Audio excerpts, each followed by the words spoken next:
It was the 2nd of January, 2:04 a.m. I woke up to a knocking on the door. One knock every 3 seconds. I slipped on my slippers and walked down the stairs.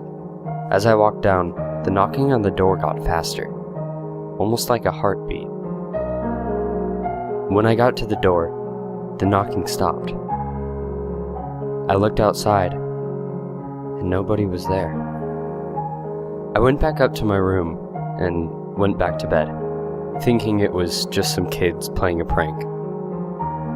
At 4:21 a.m., I woke up to the front door slamming shut. I jumped, terrified. I looked over at my frosted window to find "Smile" written all over it in the frost.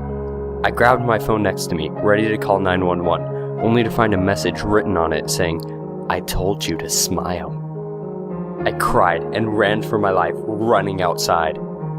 As soon as I got outside, I knocked on my neighbor's house across the street. They answered and held me while I sobbed. They phoned the police. At exactly 5:42 a.m., the police came to my neighbor's house after an extensive search of my house. They told me there had been no evidence at all of anyone in my house other than me. The messages on my window were gone. Same with my phone. They told me to get some sleep and advised me to see a doctor about stress and anxiety problems. Fuck that! I knew what happened to me was real.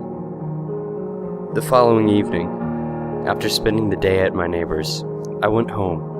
I went up to my bedroom and set up a camera. It was aimed at my bedroom door and my bed. I set it to record and went to sleep. Thankfully, I slept through the night. However, as I watched the footage, I couldn't believe what I saw. At 3 a.m, something crawled out from under my bed. It was a completely naked, anorexic man. He stood up and looked at me on the bed. He did so for another hour, not moving at all. Then he moved. He walked over to the camera until his face took up the whole shot. He was extremely pale and had bulging veins all over his head. His eyes were completely black with a huge smile on his face. He stared at that camera for another 2 hours, not blinking, just slightly twisting his head every now and again.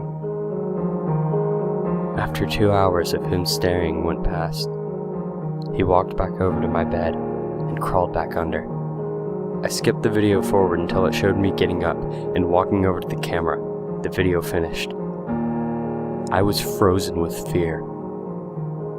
The video showed him going back under, but not leaving. Whatever it was still there.